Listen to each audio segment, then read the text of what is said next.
Зарим эмэгтэйчүүд яагаад хичээгээгүй зүгээр л мөрөөрөө байж хата эрэгтэй хүнийг сорон шиг өөртөө татаад идэв. Хай за байгаагаараа оршиж яхад нь эрэгтэй хүмүүс татагдаад байдаг, араас нь гүүгээд байдаг. Ер нь эрэгтэй хүмүүс аягүй сайн ханддаг. Нэг хичээх шаардлагагүй, айлгуудаа халцганах шаардлагагүй. Ингээ мөрөөрөө байж хат нь эрэгтэй хүмүүс ингээл өдөж харгаагаад байдаг. Тийм эмэгтэй хүмүүс байдаг шүү. Судалгааны материалууд байдсан байна. Мэргэжлийн хүмүүсийн энэ талаар ярьсан яриануд идэм байна. Шалтгаануудыг нь базаад хүргэе. Би энийг болохоор угаасаа л байгалийн өгөөгдөлд төрөгдөл тэгээд төрсөн үзэсгэлэнтэй учраас энэ төргээл би боддог байсан байхгүй. Тэгээд бодлын маань бол 100% эргүүлсэн. 11 зүйлийг нь тайлбарлсан байсан. Эрэгтэй хүн төгс биш эмэгтэйд татагддаг гинэ. Хит төгс царайтай одоо амар царайлаг эмэгтэй хүн байгаад эрэгтэй хүн дарамттай айцыг мэдэрдэг юм байна л да. Би одоо энэ хүнд таалагдахгүй байж магадгүй, би гологдчихгүй дээ.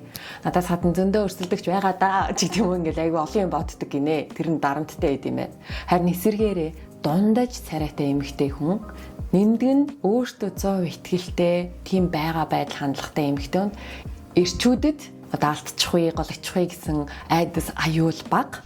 Тэгээ бас сонирхолтой мэдрэмж төрүүлдэг гинэ. Хоёр дахь шалтгаан.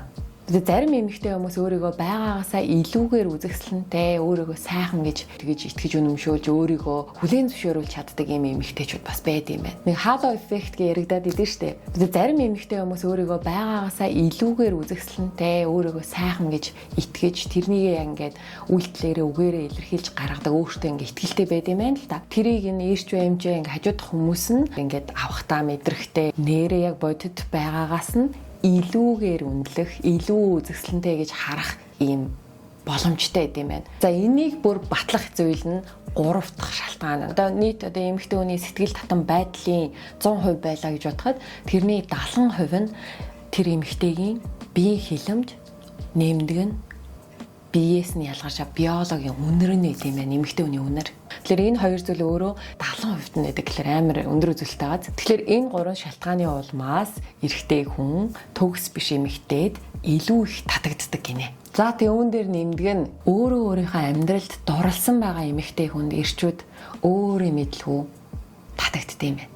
Тэр одоо эмэгтэй бусад одоо эр хүн ер нь байсан байгаагүй амьдралаас кайф авж байгаа, таашаал авж байгаа, найз нөхдөдтэйгээ, гэр бүлтэйгээ, өөрийнхөө ажил, сонгосон сонголтууд одоо юмнуудаа аз жаргалтай, happy байгаа. Би даасан happy байгаа байдал нь одоо татагдах шалтгаан болд юм байна л да. Шалтгаан нь юу вэ гэсэн чинь эрэгтэй хүн ч гэсэн аз жаргалтай болохыг хүсэж байгаа учраас тэр бэлэн байгаа аз жаргал дээр нэгдэж орохыг хүсдэг гинэ. Тэр аз жаргалтай хамт байхыг хүсдэг юм байна л да. Тэгээ тийм учраас одоо өөрийн мэдлгүй тэр эмэгтэйд татагддаг. Эрэгтэй хүмүүсийг өөрийн мэдлгүй татаад байгаа тэр эмэгтэйчүүд одоо эр хүнийг агнадаг төрлийн эмэгтэйчүүд байдаггүй юм байна. Сэтгэлгээ нь юу вэ гэхлээр яана би нэрхтээ таалагдж байгаа болов би яавал одоо илүү таалагдах юм бол гэж хичээх шаардлагагүйгээр одоо хин нэгэнд таалагдах гэсэн тийм айдас бэрхшээлгүйгээр сэтгэл зүйн хувьд эрэгтэй хүнээс аз жаргал нь хараат бус тэгсэн ернээсээ маш nice харилцаатай ийм эмэгтэй хүн байхлаар эрэгтэй хүний тэр байгалийнх нь ангувч инстинктийн хөдөлгдөм байна л да төрүүлдэг гинэ. Тэгэхэд тусмаа нь улам ингээ хүсэдэх юм байна.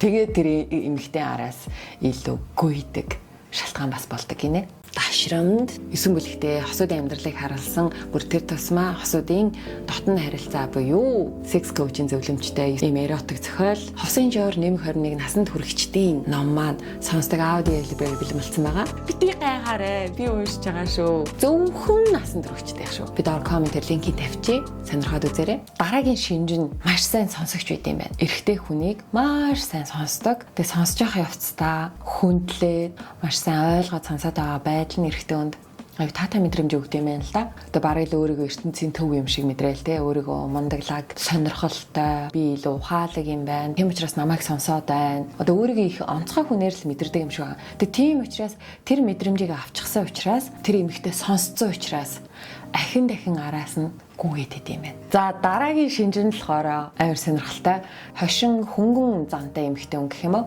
Одоо хүнд хэцүү зүйлсийг ч гэсэн хөнгөн хүлээж авдаг, тоглоом болох чинь ер нь ингээд амьдралыг айгу хүн дээр биш хөнгөнөөр хүлээж авч байгаа энэ байдал нь эрэгтэй хүн таалагддаг юм байна. Тэгэл хөнгөн байдлаар сэтгэндэг ч гинөө. Драма queen эмэгтэйчүүд, стресстэй эмэгтэйчүүдээс ялгардаг гинэ. Тийм эмэгтэйтэй ярилцах нь хамт байх нь өөрөө сэтгэл зүйнийх нь хувьд амралт, тайвшрах боломж нөхцөл болд юм байна л да. За тэгээ бас нэг шин чанар нь болохоор харилцааныхаа хил хязгаарыг ер нь аливаа зүйлсийн хил хязгаарыг марьсан тогтоож чаддаг тийм эмэгтэйчүүд байдаг гин. Хит нэг хүнээс хамааралтай ингээл наалдамхай, зууралдамхай биш.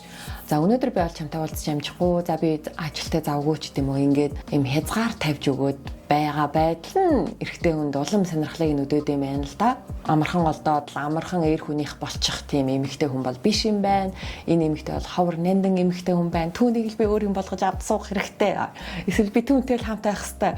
Одоо нөгөө л инстинкт нь хөдлөөл за би энийг л олж авах юм байна гэл ангууч зангаараа ингээл араас нь явах шалтгаан болчт юм байна л да. Тэгээ би бас мэдээж үзэж байхдаа энэ төрөл үзэж байгаа штэ. Заримдаа нь бол мэдээ санал нийлж байгаа, зарим нь болохоор надад айгүй сонирхолтой ийм байсан юм уу гэж бодогдчихээн. За дараагийнх нь болохоор эрэгтэй хүнд тийм дарамтгүй байдлыг мэдрүүлдэг эмэгтэй гэж байгаа байхгүй. Тэр эрэгтэйгээс одоо янз бүрийн хүнд хэцүү зүйл нэхэхгүй, тэр эрэгтэйг өөрчлөгдөхийг шаардахгүй юм эрхчлөөтэй байдлыг өгж байгаа. Дарамтгүй тийм харилцаатай эмэгтэй хүнд бас эр хүн татагддаг. За тэгээл нөгөө дараагийнх нь болохоор тэгэл өнөөхөл давтагддаг юм. Нөгөө эрэгтэй хүний эрэмгийн чанарыг нь сэргээдэг.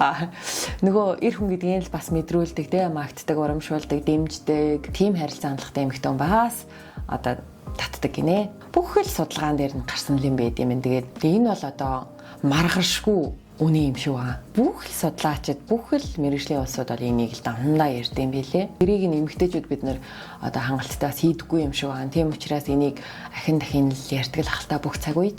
Хамгийн сүүлийнх нь болохоор эрэгтэй хүнийг сорилтод оруулдаг эмэгтэй хүн. Яаж вэ гэхлээр одоо тэр эрэгтэй яаж хичээгээд хамт байгаад тэр эмэгтэйг өөрийн болгож байгаа ч гэсэн бүрэн эзэмшигдэхгүй байгаа юм шиг тийм мэдрэмжийг өгдөг эмэгтэй хүнийг ингээд 100% хүснээрээ өөрийгөө болгож чадахгүй байгаа учраас л одоо араас нь ингээд уртудай хугацаанд тийм эмэгтэй араас ирчүүд өгөж хадажгүйдэг гинэ. За энэ дээр миний бодлоор бол зүгээр эмэгтэй хүн өөрийн хүсэл мөрөөдлөл орхиж болохгүй юм байна. Яг өөрийн гэсэн орон зайтай, өөрийн гэсэн цаг хугацаатай, өөрийн гэсэн ажилтай, карьертай, хүсэл мөрөөдөлтэй. Одоо энэ зүйлэл насан туршдаа эмэгтэй хүн яг хамгаалж, хадгалж авч явах ёстой юм шиг санагдаж байна. Гэр бүлийнхээ амьдралын хажуугаар заавал хадгалж, хамгаалж, өргөжлүүлэн авч явах ёстой л гэж би бол ойлголоо. Тэгэхгүй бол одоо өөрийнхөө бүх юмыг хаяад яг 100% эрэгтэй хүнийхээ мэдлэлт нь ингээл хараат байдалд орчих юм бол одоо хинч биш болчих гээд шүү дээ. Одоо ямар нэгэн байдлаар санхүүгийн байдлаар ч юм уу ингээд нөхрийнхөө хамааралтай байх нөхцөл бас үүсч болно шүү дээ. Үүснэ шүү дээ. Хамгийн гол зүйл нь сэтгэл зүйн эрхчлөө гэдэг нь надад амар чухал санагдлаа. Сэтгэл зүйн эрхчлөөтэй байдал бол хинч тэрийг боомлж чадахгүй, эзэмшиж чадахгүй, тэрийг хязгаарлаж, хайрцаглаж чадахгүй. Таны эрхчлөө, таны үнц нь бидний амар том хөрөнгө байд юм байна. Эмэгтэй хүн өөрийнхөө үн цэнийг өөрөө л тодорхойлд юм байна. Өөртөө хэр итгэж үнэмшиж, өөрийгөө хэр үнэлнэ гэдгээс нь хамаарч бусад хүмүүсээс үнэлдэг юм байна. Тэгэхээр та өөрийгөө юг хүртэх эрхтэй, юг хүртэхгүй вэ? Ямар байхыгаа тодорхойлж, тэрэндээ итгэж үнэмшиж, өөрөө тэр байдлаа илэрхийлэх юм бол хажуудах хүмүүс ингээд нөгөө halo effect-ээр яг таныг тэр зүйлээр харж үнэлэх юм байна. Тэр гоо үзэсгэлэнг та бас өөрөө бүтээж бий болгоод юм байна шүү. Өөрөө өөртөө л аашралтай байх, амьдралдаа сэтгэл хангалуун байх нь аюул чухал юм байна. За. Тэгээ өнөөдөр имжлэгтэй хамт байсан баярлалаа. Дараагийн имжлэгээр уулзъя.